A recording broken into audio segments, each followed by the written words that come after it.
नमस्कार मित्रांनो, ठरलं तर या मालिकेच्या आजच्या भागामध्ये तुम्हा सर्वांचे अगदी एक मनापूर्वक स्वागत करतो। तर इकडे पहा, आजचा एपिसोड पूर्ण खतरनाक झालेला आहे। तुम्ही हा एपिसोड चुकवू नका, कारण की या एपिसोड मध्ये त्यांना अटक झाल्यामुळे आता काय पुढचं पाऊल रविराज आणि आता अर्जुन टाकणार आहे हे आपण पाहणार आहोत। आजच्या भागामध्ये आपल्याला पाहायला मिळणारच आहे, त्यामुळे हा एपिसोड चुकवू नका। रविराज सरांचा आता सायली स्वतःच्या हाताने मायेचा घास भरवत असते आणि सर्वजण पाहत असतात। रविराज सरांचे डोळे पाणवले असतात सायलीकडे पाहत असताना। तर पूर्ण आजी म्हणतात, बघितलं ना, रविराज देव एका हाताने घेतो पण दुसऱ्या हाताने भरपूर देत असतो।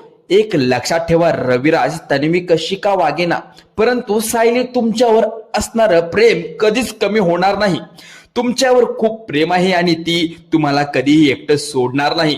तर आता कल्पनाताई म्हणतात, खरं आहे भाऊजी, सायली तुम्हाला कधीच अंतर देणार नाही, ती तुम्हाला कधीच एकटं पडू देणार नाही। रविराज सर सायलीच्या गालावर हात ठेवतात। सायलीला म्हणतात की हो, अगदी खरं आहे सायली, तूच आहेस माझी लेक। म्हणतात ना, सगळीच नाती ही रक्ताची नसतात, ही नाती सुद्धा खूप महत्वाची असतात। त्यातीलच तुझं आणि माझं असणारं बाप लेकीचं नातं नेहमी जपण्याचा मी नक्कीच प्रयत्न करेन। सायली, खरंच अगदी मनापासून सांगतोय, तू माझी लेकच आहेस। आता सायली रविराज सरांना म्हणते, हो ना, मग मला शब्द द्या, कधी खचून जाणार नाही तर मला वचन। रविराज सर सायलीचा हात हातात घेतात आणि म्हणतात, दिलं वचन, मी खचून जाणार नाही। मला माहित आहे, गेली 22 वर्ष मी असाच खचून गेलो होतो, पण तडफड होतो, परंतु माझ्या घरात जन्माला आलेला त्या राक्षसाला आता मला तडफडताना पाहायचं आहे। मी 22 वर्ष तडफडलो ना, मग आता पुढची 22 वर्ष तो कसा तडफडतो यासाठी मी नक्की प्रयत्न करेन, नाही खचून जाणार, नको काळजी करू, असं म्हण शेवटी सायलीने आता संपूर्ण घराला आधार दिलेला असतो। या सगळ्यात बाहेर काढण्याचा प्रयत्न केलेला असतो। आता सायली आणि अर्जुन त्याला रूम मध्ये निघून जातात।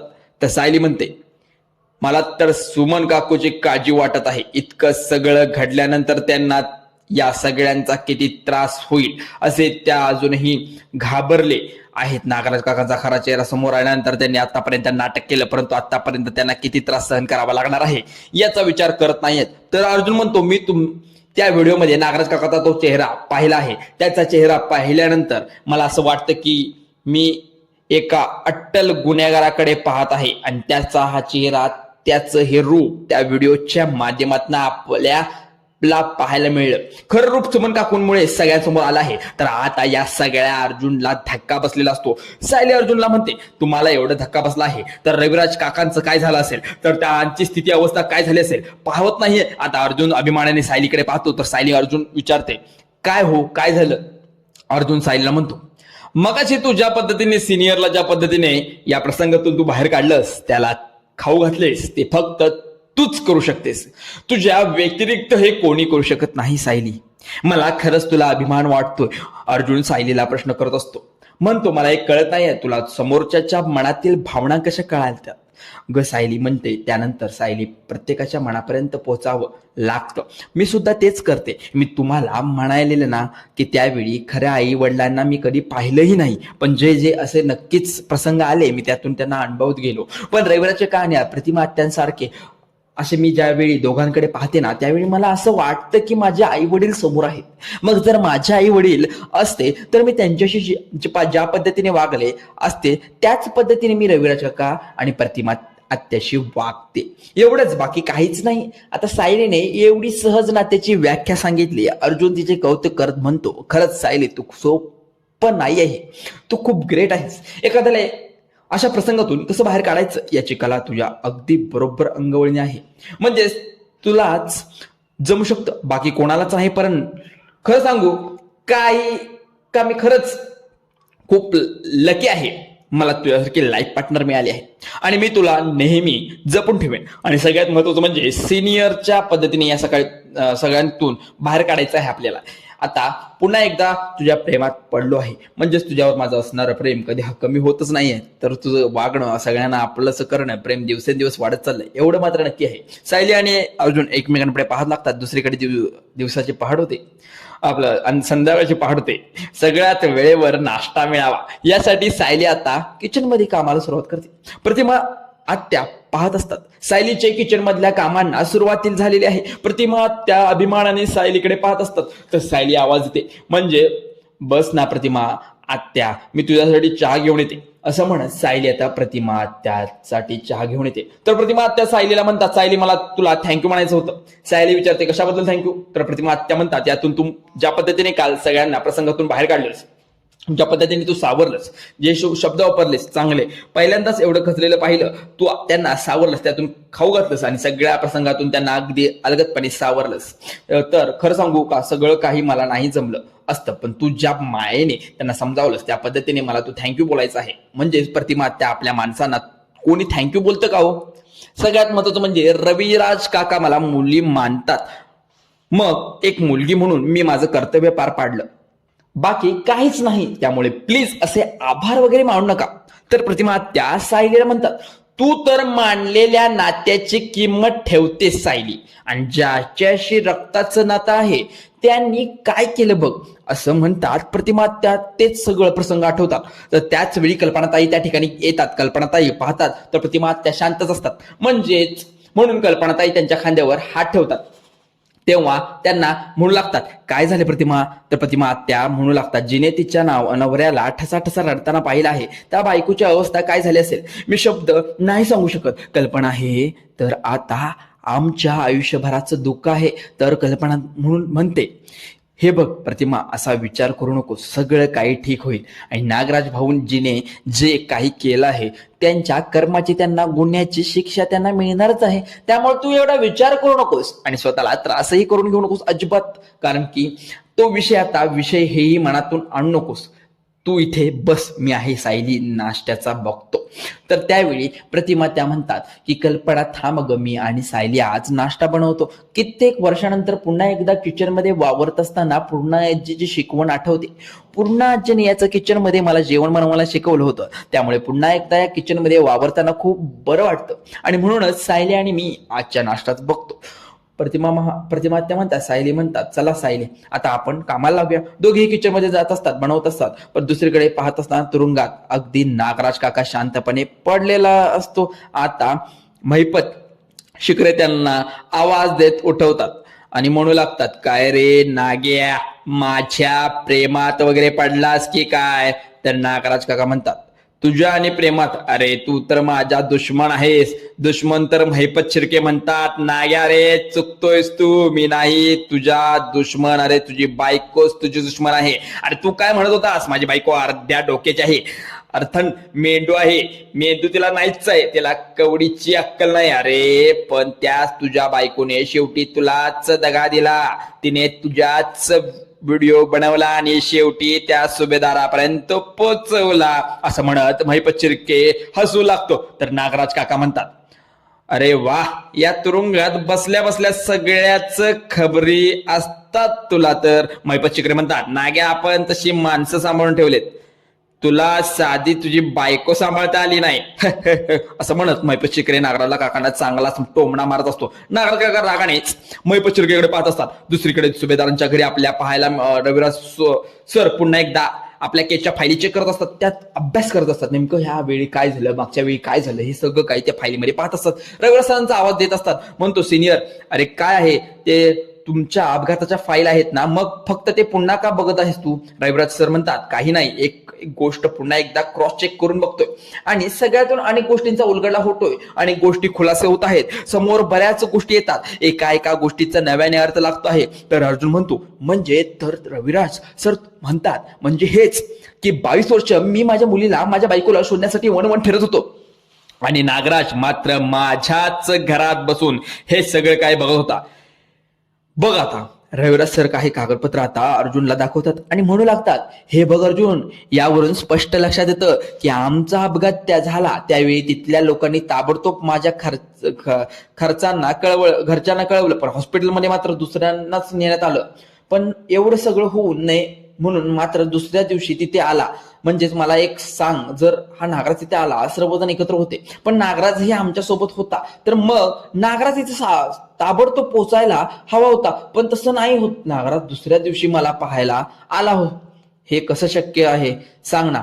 हे बघ ना, ज्या नोंदी आहेत असं म्हणत आता रविराज सर एक एक डॉक्युमेंट अर्जुन दाखवत असतो आणि अर्जुन ही पूर्ण बारकाईने लक्ष देत असतो. ज्यावेळी अर्जुन रविराज सर डॉक्युमेंट पुन्हा एकदा चेक करत असतात त्यावेळी खुलासा असा निघत असतो की खरंच हे सगळं काही नागराज काकांनी केलं आहे आणि सगळ्यामुळे रविराज सरांना खूप त्रास होत असतो. रविराज सरांचा त्रास पाहून अर्जुनला खूप वाईट वाटत असतं. पण दुसरीकडे जेलमध्ये महिपत शिर्के नागराज काका म्हणत असतात, नागे आतापर्यंत तू म्हणत होतास ना की माझी बायको मूर्ख आहे, पण त्याच मूर्ख बाईने तुला थेट इकडेच रस्ता दाखवलाय की काय रे नाग्या, आतापर्यंत माझ्यासमोर शहाणपणा करत होतास काय, माझ्यासमोर नाटक करत होतास. महिपत माझ्या लाडक्या सुमनला कुठे ठेवलंय सांग ना, माझ्या सुमनला का त्रास देतोयस? तुला माझा मेलेल्या मुलीची शपथ आहे, माझी सुमन कुठे आहे? तू माझ्या सुमनला का किडनॅप केलेस काय रे नाग्या? माझ्या मुलीची शपथ घालत होतोस का? पण माझी मेलेली मुलगी तिथेच आहे, पण तू मात्र आता आयुष्यभर जेलमध्ये सडणार आहेस.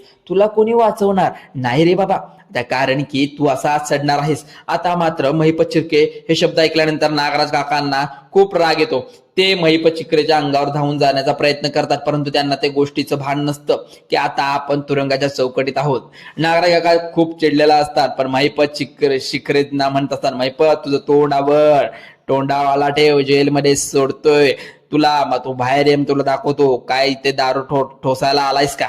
महिपत शिर्के म्हणत असतो, तेही करणार, कारण माझी नियत साफ आहे. मी माझ्या काही भावाच्या जीवावर नव्हतो. तर नागराज काका म्हणतात, हे सगळं काही मी एकट्याने केलं नव्हतं, या सगळ्यामध्ये तुझीही मला साथ होती, तू सुद्धा सामील होता. तर महिपत शिर्के म्हणतात, ते सगळ्यांनाच माहित आहे. नागराज काका म्हणतात, मग जे काही नाही ते तोंडा उघड सांग ना, सगळ्यांना बोलून का टाकत नाहीस? तुला वाटतंय का महिपत शिर्के जिथे इथे जेलमध्ये आहे म्हणजे मी शांत बसणार आहे का? अरे मी इथले जेलमध्ये असलो तरी सुद्धा तोंड उघडून शकतो. संदीप अपार्टमेंट गार्डन समोर पत्ता कोणाचा आहे सांगू का? आता मात्र महिपत शिर्के शांतच होतात, कारण नागराज काकांनी आता तो जो पत्ता बोलून दाखवायला असतो तो साक्षीच्या घराचा असतो आणि म्हणूनच आता महिपत शिर्के काहीच बोलत नाही. आता महिपत शिर्के शांतच आहे. याचाच फायदा घेत नागराज काका म्हणू लागतात, सांग कोणाला सांगू? किल्लेदार सांगू की अर्जुनला सांगू? एक काम करतो, त्यापेक्षा इन्स्पेक्टर सावंतला सांगतो. मात्र महिपत शिर्के काहीच बोलत नसतं. नागराज काकांना सत्य माहित असतं, त्यामुळे आपल्या साक्षीला जीवाचा धोका नसेल, कारण महिपत शिर्केंना चांगलंच माहित असतं. दुसरीकडे पाहायला मिळतं की रविराज सर ज्यावेळी सर्व डॉक्युमेंट चेक करत असतात त्यावेळी त्यांचा राग अनावर होतो. ते सगळं कागद तेच तिथेच टाकतात आणि या सगळ्यांच गोष्टीचा विचार करू लागतात. अर्जुन त्यांना सावरतो आणि म्हणू लागतो, सिनियर एवढं तू पुन्हा या गोष्टी सगळ्या तपासत आहेस, अभ्यास करत आहेस, पडताळणी करत आहेस, पण नेमकं काय? तुला त्रासही होईल, त्यामुळे तू या सगळ्यांचा विचार नको करूस. रविराज सर म्हणतात, अर्जुन माझ्या डोक्यात एकच विचार चालू आहे. हे सगळं घडत असताना नागराज किती थंड डोक्याने आम्हाला संपवण्याचा प्रयत्न केला होता, पण संपवण्याचा प्लॅन आखला होता. अर्जुन रविराज सरांकडे पाहत रविराज सर म्हणतात, एक भाऊ म्हणून नाही तर एक वकील म्हणून सगळ्यांकडे मला त्या दृष्टिकोनाने पाहावं लागेल, तर त्या दृष्टिकोनाने विचार करावा लागेल. त्याच वेळी या ठिकाणी सायली आलेली असते. त्या येतात. अर्जुन सायलीकडे पाहत असतो आणि सायली अर्जुनला खुणावून विचारते की काय झालं अर्जुन, काय सांगावं, काहीच कळत नाहीये. तर सायली आता रविराज सरांना म्हणते, रविराज काका तुम्ही या सगळ्याचा त्रास करून घेऊ नका, असं मला वचन द्या. आठवतो तुम्हाला, मग तुम्ही पुन्हा एकदा स्वतःला त्रास करून का घेत आहात? सगळ्यांमुळे तुम्ही स्वतःला त्रास करून घेऊ नका. रविराज सर या सायलीला म्हणतात, सायली बाळा काळजी करू नकोस, दिलेलं वचन माझ्या लक्षात आहे, माझं वचन अगदी व्यवस्थितपणे मी पार पाडेन, माझं वचन पाळणार आहे मी, अजिबात काळजी करू नकोस. रविराज सर बोलत असताना ऐकल्यानंतर सायली खूप बरं वाटतं. आता दोघांनाही कॉफी घेऊन आलेली असते. अर्जुन सिनियरच्या हातात कॉफी देतो आणि आपल्या काही कॉफी पित असतात दोघेही. नागराज काकांना कोर्टात उभे केले जाणार आहे. FIR चार्जशीट अगोदर आपण कोर्टात दाखल केली आहे. नागराज काकांना कोणी वाचू शकत नाही. आता कोणीही काही केलं तरी नागराज काका आता वाचू शकत नाही, जेलच्या बाहेर निघू तर शकतच नाही, असं प्रिया मनातून खुश होते. मनाशीच म्हणू लागते, बरं झालं आता हे दोघेही जेलमध्ये सडणार आहेत. एकीकडे महिपत शिर्के अगोदर जेलमध्ये आहे, आता तर किल्लेदार सुद्धा आहे. अर्जुन दोघेही मिळून महिपत शिर्के सोबत त्या नागराजलाही जेलमध्ये आयुष्यभरासाठी ठेवत आहेत. म्हणजेच माझ्यासाठी तर हे बरंच आहे, म्हणजे दोघेही आता माझं काहीच वाकडे करू शकत नाही. तर दोघांनाही जर तोंड उघडलं तर माझं साक्षीदार महिपत शिर्के शांत राहणार नाही. पण नागोबाच्या त्यात आता फणा ठेवायचा हवी, कारण आता प्रिया विचार करू लागते की आता काय करावं. दुसरीकडे तर पाहायला मिळतं सायली अर्जुन आणि रविराज सरांना विचारते आपण कोर्टात जायला कधी निघायचं आहे. तर अर्जुन म्हणू लागतो कोर्टात जाण्या अगोदर आम्हाला पोलीस स्टेशनला जावं लागेल, त्यामुळे आम्ही पोलीस स्टेशन मध्ये जाऊन त्यानंतर कोर्टात येऊ. सायली तू आणि सुमन काकू तोपर्यंत कोर्टात. सायली अर्जुनला म्हणते पण आज सुमन काकून साक्षी द्यावी लागेल. तर अर्जुन म्हणतो की हो, कारण सुमन काकू हे सगळ्यात महत्वाचं मुख्य साक्षीदार, त्यामुळे कदाचित आज त्या साक्ष महत्वाचे ठरणार आहे, त्यामुळे सुमन काकूंचं साक्ष द्यावी लागेल. सायली म्हणते सुमन काकू साधा नागराज काकांचा विचार केला तर त्यांनी खूप खचून जातात आणि कोर्टात त्यांना नागराज काकांबद्दल बोलायचं आहे. मग नागराज काकाबद्दल बोलत असताना आत्मविश्वासाने बोलत असताना प्रश्न ऐकताच अर्जुन आणि रविराज सरांना खूप टेन्शन येऊ लागतं. त्यांनाही सायलीचं बोलणं पडत असतं, पण म्हणून लागतात ते म्हणतात सुमन काकू अगदी आत्मविश्वासाने मुद्दा कोर्टासमोर मांडू शकता का. तर अर्जुन म्हणतो अगदी खरं आहे, पण म्हणूनच अर्जुन रविराज सरांना म्हणतो सिनियर आपण एक काम करूया का, सुमन काकूंची तयारी करून घेऊया का, म्हणजे कोर्टात काय बोलावं लागेल, कसं बोलावं लागेल आणि सगळ्यांना त्यांना अगोदर सांगून ठेवावं का. खरं तर खूप बरं होईल. रविराज सर म्हणतात ते तर आपल्याला करावंच लागेल, पण अर्जुन सायलीला म्हणतो त्यामध्ये म्हणत असतो की काम सुरू करा. आता सुमन काकूंना घेऊन आपल्या रूम मध्ये वरती बसलेले असतात. अर्जुन आणि रविराज सर आता रूम मध्ये निघून बसलेले असतात. अर्जुन म्हणू लागतो सायली आता सुमन काकूंना घेऊन ये. तर आपल्या सुमन काकूंना कोर्टात काय बोलावं सांगतो ते मी. नागरा काका केलेले खुन्ने म्हणजे जे गुन्हे असतात सगळ्यांसमोर कसे आणायचे सगळ्यांची तयारी करून घे, खूप महत्वाचं आहे. आता आपण सुमन काकूची तीच तयारी करून घ्यायची आहे. तेच तिला समजून सांगत असतात, पण घरच्यांसमोर हे कसं बोलू, खूप वाईट वाटेल असं अर्जुनला रविराज सरांना वाटत असतं. अगदी बरोबर आपल्या सुमन समजावून, परंतु एक गोष्ट आहे की नागराजचा वकील त्याला सोडवण्यासाठी नक्की प्रयत्न करेल. सुमनची साक्ष महत्वाची ठरणार आहे आणि सुमनची तयारी अगदी नीट आणि व्यवस्थित होणं खूप गरजेचं आहे. अर्जुन पुन्हा एकदा केस फाईल नीट तपासून पाहत असतो आणि वेळ रविराज सरांच्या लक्षात आलेला असतं की बनवलेला चार्ट कडे जातो. अर्जुन पाहतो तर रविराज सर तो चार्ट पाहत असतात. अर्जुन त्यांना विचारतो सिनियर काय बघत आहात तुम्ही. तर म्हणतो चार्ट बनवतोय का. मग रविराज सरांना प्रश्नाचं उत्तर देत अर्जुन म्हणतो हो सिनियर तूच तर मला शिकवला आहेस, पण हा चार्ट मी नाही तर सायलीने बनवला आहे. रविराज सर म्हणतात तुम्ही दोघेही अगोदरपासूनचा या केसवर काम करत आहात, परंतु नागराज विरोध कोणताही पुरावा नव्हता आणि म्हणूनच नागराज मोकाट सुटला होता. मोकाट श्वास घेत फिरत होता. अर्जुन म्हणतो हा पण आता काय झालं तर त्याचा गुन्ह्याची शिक्षा मिळालीच पाहिजे असं म्हणत अर्जुन रविराज सरांना बसवायचा प्रयत्न करतो आणि मग बसतात. मग काकूंना बोलवलं जातं रूम मध्ये आणि काकू प्रश्न सांगितले जातात.